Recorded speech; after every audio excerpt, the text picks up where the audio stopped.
April 19, 1982, missing person report. Female, 64 years old, failed to show for work at Permian Mall.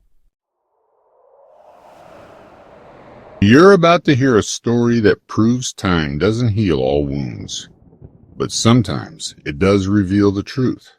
I'm here to tell you about Velma Nesset, a woman whose murder went unsolved for 42 years, until the very technology that didn't exist when she died finally brought her killer to justice.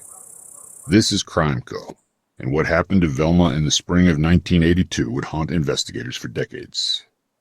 But in 2024, those same investigators would finally be able to look her family in the eye and say two simple words: we got him. It's April 19, 1982, and the sun is rising over Odessa, Texas. Velma Nesset, 64 years old, is getting ready for another day at work. She's been employed at the Permian Mall for some time now, and everyone knows her routine. Velma doesn't drive. She walks to work every single day. Rain or shine, you can set your watch by Velma's morning walk through the neighborhoods of Odessa. But that morning, something goes wrong. Her coworkers at the mall are looking at the clock. Velma's shift started an hour ago. She's never late. Never. In fact, she's the kind of employee managers dream about. Reliable, punctual, dedicated. When Velma doesn't show up for work, people notice immediately. Where's Velma becomes the question of the day at Permian Mall. Her family is contacted. They haven't seen her since the night before. This isn't like her at all. A missing person report is filed with the Odessa Police Department. But deep down, everyone fears the worst. Velma wouldn't just disappear. She wouldn't worry her family like this. Something has happened to her. The search begins immediately. Family members, co-workers, police officers. They're all looking for Velma. They're checking her usual walking route to work, knocking on doors, asking neighbors if they've seen anything unusual. Then, the discovery that changes everything. Velma's body is found in a drainage culvert. She's partially clothed, and it's immediately clear that she's been the victim of a violent crime. The 64-year-old woman who simply wanted to walk to work that morning had encountered evil on what should have been an ordinary Tuesday. The investigation begins, and it's intense. This is 1982, remember. DNA testing as we know it today doesn't exist, and as we know it today doesn't exist. Investigators have to rely on witness statements, physical evidence they can see with their eyes, and good old-fashioned detective work. The Odessa Police Department processes the scene thoroughly. They collect everything they can. Hair fibers, fingerprints, any physical evidence that might lead them to Velma's killer. But week after week, month after month, no arrests are made. You have to understand something about Velma Nesset. She wasn't just a mall employee who walked to work. She was a beloved member of her community. Born on December 11th, 1916, Velma had lived through the Great Depression, World War II, and countless changes in American society. At 64, she was still working, still contributing, still walking to that job every single day because that's who she was.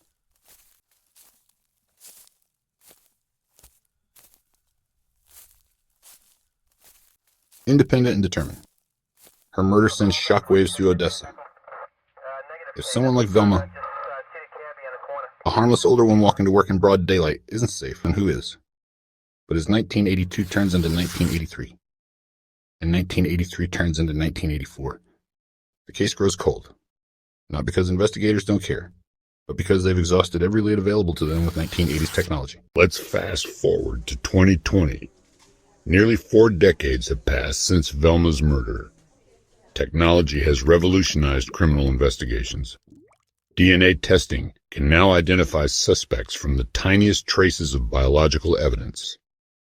The Texas Rangers Unsolved Crimes Investigation Program has been working cold cases with new techniques, and they decide to take another look at Velma's case. They still have evidence from the original crime scene. Evidence that was carefully preserved, waiting for the day when technology would catch up to the mystery. And finally, that day has arrived. Advanced DNA testing is performed on evidence collected in 1982. The science that didn't exist when Velma died is now sophisticated enough to extract DNA profiles from evidence that's nearly 40 years old. And incredibly, they get a hit. The DNA leads investigators to Billy Wayne Ludwigson. In 1982, when Velma was murdered, Billy was just 20 years old. Now, he's 58 and living a completely different life. He has no idea that decades-old evidence is about to catch up with him. Texas Rangers arrest Billy Wayne Ludwigson in October 2020. Think about that timeline for a moment. Velma was murdered in April 1982. Her killer wasn't arrested until October 2020. That's 38 years, 6 months, and change. But here's what's remarkable about this arrest. The evidence is so strong that when faced with it, Ludwigson doesn't try to fight the charges. In August 2024, he pleads guilty to Velma's murder and is sentenced to 20 years in prison by an Ector County jury. Now, I want you to think about the psychology of this case for a moment. Billy Wayne Ludwigson committed this crime when he was 20 years old. For 38 years, he lived with the knowledge of what he had done to Velma Nesset. He went about his daily life, formed relationships, possibly had a career, all while knowing he had taken the life of an innocent woman. Did he think about Velma over the years? Did he assume he'd gotten away with it? Did he follow the investigation in the news? We may never know the answers to these questions, but what we do know is that justice, even delayed, still has power. The DNA evidence that finally solved this case represents a revolution in law enforcement. The same type of genetic material that was invisible to investigators in 1982 became the key to solving the case in 2020. It's a reminder that evidence never lies, even when it takes decades to speak. But let's talk about the human cost of those 42 years. Velma's family lived with questions for over 4 decades. They never knew who killed their loved one or why. They couldn't find closure because there were no answers. Imagine carrying that weight for 42 years. Imagine every news story about a solved cold case making you wonder, will we ever know what happened to Velma? Imagine the birthdays, the holidays, the family gatherings where her absence was felt, and where the questions never went away. The Texas Rangers who worked this case deserve enormous credit. They never gave up on Velma Nesset. When new technology became available, they didn't just file the case away as unsolvable. They revisited it with fresh eyes and modern tools. This case also highlights something important about DNA evidence. It's not just about catching criminals. It's about giving families answers. It's about catching criminals. It's about giving families answers. When Billy Wayne Ludwigson was such about punishment, it was about finally being able to tell Velma's family.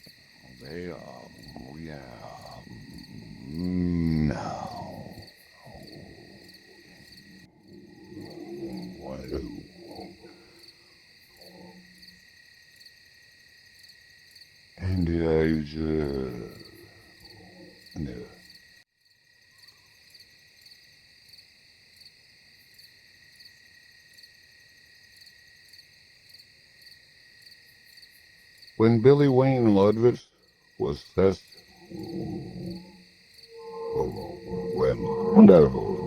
when Billy Wayne. The case file shows that Velma was attacked during her walk to work. She was in the wrong place at the wrong time, encountering a 20-year-old who made a decision that would haunt 2 families for decades, his own and hers. What strikes me about this case is how ordinary Velma's day started. She woke up, got ready for work, and began her usual walk to the Permian Mall. She had no way of knowing that her routine morning walk would be her last. It's a sobering reminder of how quickly life can change, and how violence can intrude on the most ordinary moments. The location where Velma's body was found, a drainage culvert, tells us something about her killer's mindset. This wasn't a crime of passion where someone panicked and left evidence everywhere. The killer tried to conceal his crime, which suggests he understood the gravity of what he had done. But what he couldn't conceal was the DNA evidence that would eventually lead to his arrest. Science has a way of preserving truth, even when everything else fades. The fact that Ludwigson pleaded guilty is significant. When confronted with DNA evidence that couldn't be explained away, he made the decision to accept responsibility, rather than put Velma's family through a trial. It was probably the first decent thing he'd done in relation to this crime since 1982. As I'm recording this in 2024, Billy Wayne Ludwigson is serving his 20-year sentence. At 62 years old, there's a real possibility he'll spend the rest of his life in prison for what he did to Velma when he was 20. Some people might argue that waiting 42 years to solve a case diminishes the impact of justice. I disagree. Justice delayed is not justice denied when it comes to murder. Velma Nesset deserved to have her killer caught and held accountable, whether that happened in 1982, 2020, 2044. Her case is now closed, but her story continues to matter.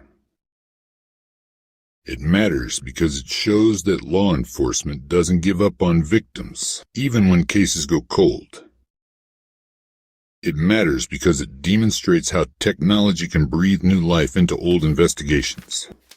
And it matters because it reminds us that every victim, whether they're 64 years old walking to work at a mall, or anyone else, deserves justice. The Texas Rangers who solved this case have given Velma's family something precious. The ability to know, finally, what happened to their loved one. They can grieve with complete information now. They can be angry at a specific person rather than at the universe.